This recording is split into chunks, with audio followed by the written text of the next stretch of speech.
بسم اللہ والصلاة والسلام علی رسولہ الکریم۔ پڑوسی کے اسلام کے اندر بڑے حقوق ہیں۔ اللہ تعالیٰ کی ذات نے پیارے رسول اکرم صلی اللہ علیہ وسلم کو پڑوسی کے حقوق کے بارے میں بڑی تاکید فرمائی۔ حضور اکرم صلی اللہ علیہ وسلم فرماتے ہیں مفہوم حدیث کا کہ میرے اللہ نے پڑوسی کے بارے میں اتنا مجھے کہا، اتنی تاکید کی کہ مجھے لگنے لگا کہ اللہ تعالیٰ کی ذات میراث کے اندر، وراثت کے اندر ان کا کوئی حق رکھ دیں گے۔ صحابہ رضوان اللہ علیہ اجمعین نے فرمایا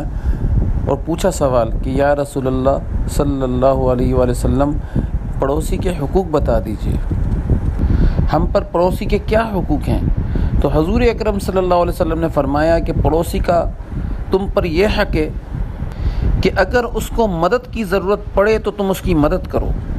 اور اگر وہ تم سے قرضہ مانگے تو تم اس کو قرضہ دو، اگر استطاعت رکھتے ہو تو قرضہ دینے کی، اور اگر وہ خوش ہو تو اس کی خوشی کے اندر شریک ہو، اس کو مبارکباد دو، اور اگر بیمار پڑ جائے، مریض ہو جائے تو پھر اس کی عیادت کرو، اس کی مدد کرو اس مریض کے اندر، مرض کے اندر، یعنی اس کا حال چال پوچھو، اس کی خیر و عافیت کے لیے اس سے بات کرو، اس کا حال احوال لیتے رہو،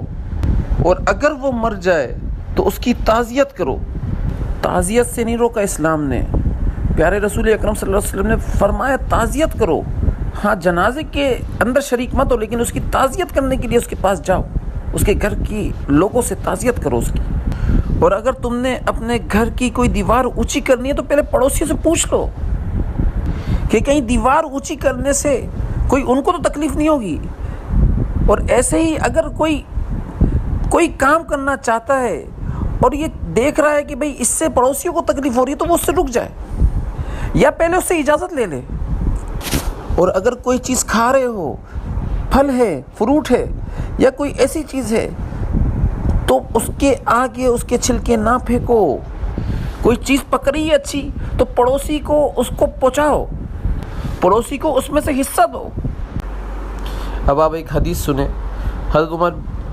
عبداللہ بن عمر رضی اللہ تعالیٰ عنہ، ان کا ایک پڑوسی تھا، یہودی تھا، لیکن مہینے کے اندر ایک دن ان کے گھر پر گوشت بنتا تھا، تو حضرت عبداللہ بن عمر رضی اللہ تعالیٰ عنہ کا معمول یہ تھا کہ پہلے اس یہودی کے گھر کے اوپر گوشت بھیجتے تھے اور پھر بولتے تھے بعد میں کھاؤں گا، پہلے اس کے گھر پر پہنچاؤ، تو پہلے اس کے گھر پر پہنچایا جاتا تھا۔ اور یہاں پر بھی پڑوسی کا ہی ذکر ہے، پڑوسی کے ہی حقوق کا ذکر ہے، یہاں پر مسلمان پڑوسی کا ذکر نہیں ہے، یہاں صرف پڑوسی کا ذکر ہے۔ اور پڑوسی کے ذکر کے اندر مسلمان بھی ہو سکتے ہیں، یہودی بھی ہو سکتے ہیں، عیسائی بھی ہو سکتے ہیں، کوئی بھی ہو سکتا ہے، سکھ بھی ہو سکتا ہے، ہندو بھی ہو سکتا ہے۔ تو پڑوسیوں کے ایسے حقوق ہیں، اس لیے پڑوسی کے حقوق کا خیال رکھیں۔ واللہ اعلم بالصواب۔